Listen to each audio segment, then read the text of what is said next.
this is Jason Palmisano, founder and CEO of Trinity Fitness, here at Eco Water Systems in Lincoln, Nebraska, with two very special people.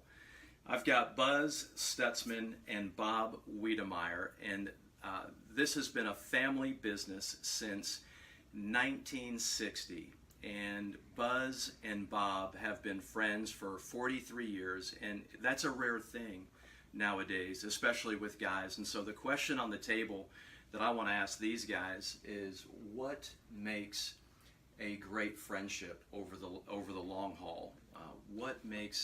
How do you have a friendship that's meaningful for 40 plus years over the years? Give us some tips and hints on how that's possible.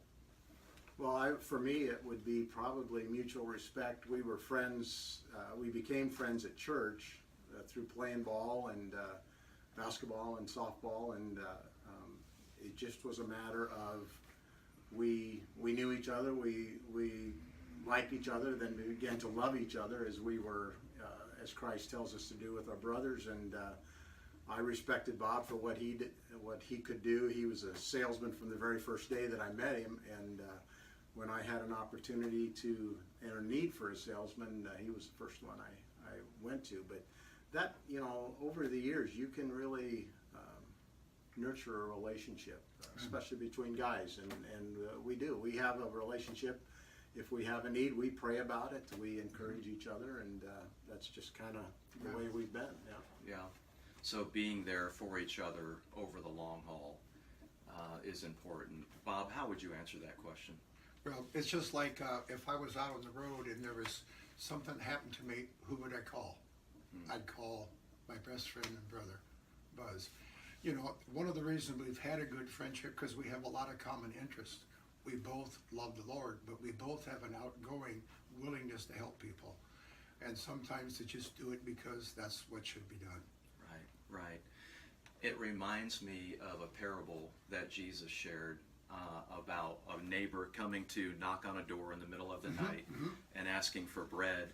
And it makes me think of, who is your midnight hour friend? Because not everybody's, you can't call just anybody at midnight when life is unraveling, whether it's marriage or family or business. So you guys have been friends for over 40 years, but you've been in business together also for quite a number of years. And what are some of the intentional things? Because close relationships, they don't just happen, and they don't just stay together by accident. There needs to be an intentionality there, and it sounds like you're two intentional guys. What are some things in your relationship that over the years that you've done intentionally to foster the relationship? Buzz? Well, we have a Christmas party, and we emphasize the friendship and the family aspect of our business. But we have old friends that we grew up 40 years ago with, that we'll have them over, and we'll do some stuff with them. Maybe grill some steaks and have an evening where we talk about the good old days and how much better we thought we were then and we are now. But anyway, we do things like that. We've gone to a ball game or two down and watched the Royals play down in Kansas City, and it's funny, especially sports. Really draws guys together. That's a real common thread that most guys have, and if you can get to a game or just sit down and talk about it, that's really something that most guys will latch onto, will grab onto.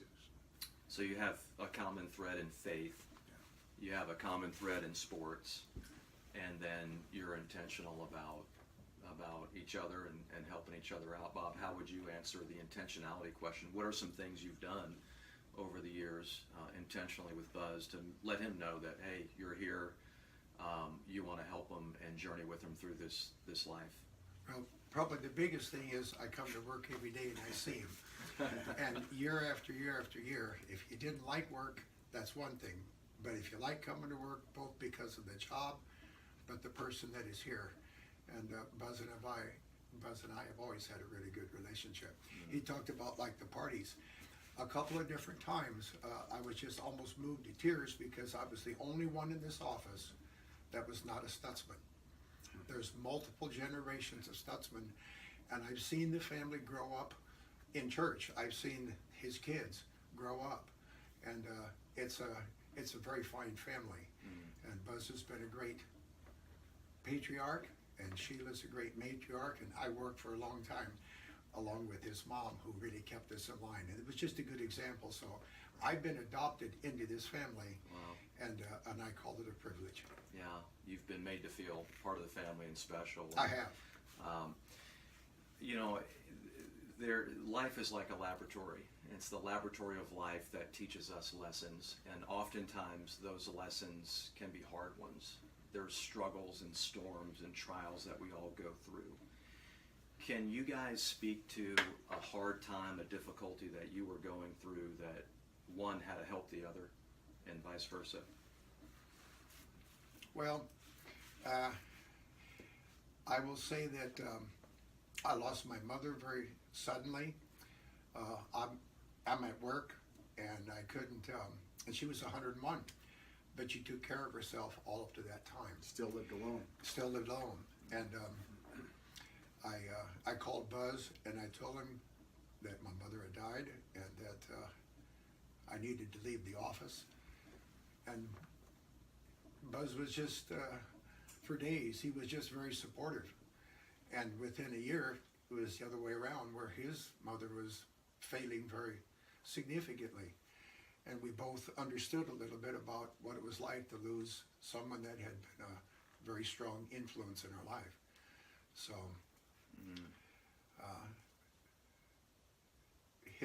his son had a situation when he was a youngster, and I remember my son would just say, "We've got to pray for Jake, because Jake might not come through this."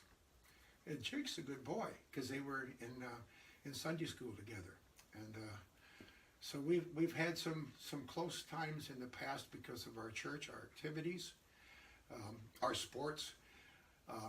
I know that this is a very good athlete. He was the shortstop. He was the captain of our team, and he was the one person that kind of knew how to corral a curveball coming in from left field that no one else knew exactly where that ball was going to go. And we've just had a lot of fun, and we've had a lot of camaraderie with our sports buddies. Yeah.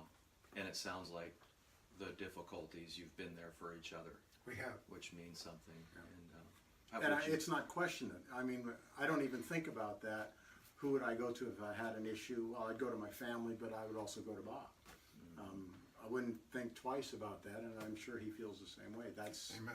That's what you would do. That's who you would go to. So. That's what 40 years of friendship will do. Right, that's right. It opens the door. Many people at age 70 might like to retire. I chose not to. And I told Buzz, I said, if you can continue to put up with me, I might come in and keep working until I'm 101. So we'll see what happens. We'll see what happens. Maybe we'll update. Maybe that'll be a video one day, and we'll come in, and both these guys will be over 100 and still getting after it in life. And you guys are a fantastic example to all of us about what true friendship is. So intentionality. I heard you say fun. Of course, friendships need to be about fun as well, and intentionality and caring, and you guys empathized with each other through the years, through the thick and the thin. And so Buzz, Bob, thank you guys so much.